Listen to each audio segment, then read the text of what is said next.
kind of brought up an interesting question. I'll let you see if you can figure out the answer to this. Someone was asking me, I was looking at that light meter you were talking about last week, and I couldn't figure out why that light meter in flash mode will only do shutter priority.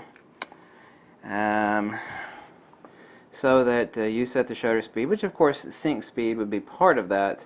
But why would a light meter be shutter priority when it comes to flash?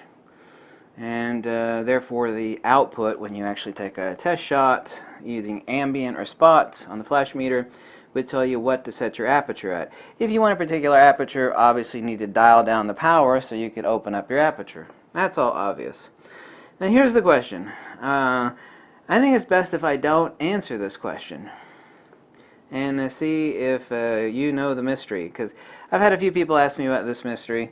When it comes to any flash photography, whether it's studio strobes or speed lights, let me ask you a question. Now we all know that exposure is gain and time being shutter speed.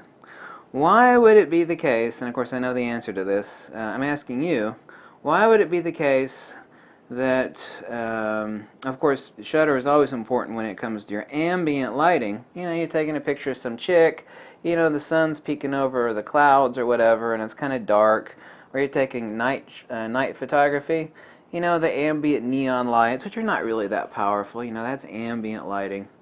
Why is it irrelevant when it comes to flash photography? Obviously, if you can see anything at all, you're going to have issues with shutter shake, so we're not talking about that.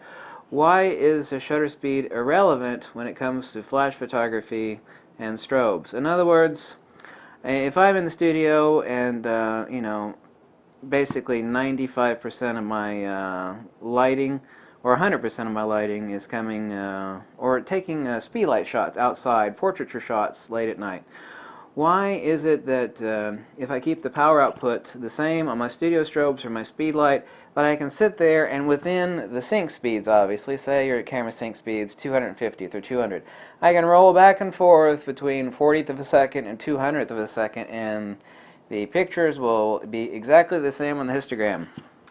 So do you have the answer for that one? You know, obviously exposure is gain and it's time. So then the question becomes is, how is it that speed light or studio strobes are able, not continuous lighting, which would be ambient lighting, of course, how is it that, I know the answer to this, by the way, how is it that the speed lights and studio strobes are able to get around this? In other words, your shutter speed becomes an irrelevancy. You know, I could dial in f4 at 50th of a second. Exact same exposure. f4 at, assuming the same aperture, of course, f4 at 100th of a second, same exposure. f4 at a 200th of a second, same exposure. If I had high speed sync and I was doing f4 at 500th of a second, exact same exposure. So what's at play here? And what does that answer about some things? When is it the case, and is it the case, that's for you to figure out, that shutter speed becomes irrelevant? You have two types of lighting. You have your ambient lighting, and then you have this sort of lighting, either studio strobes or speed lights.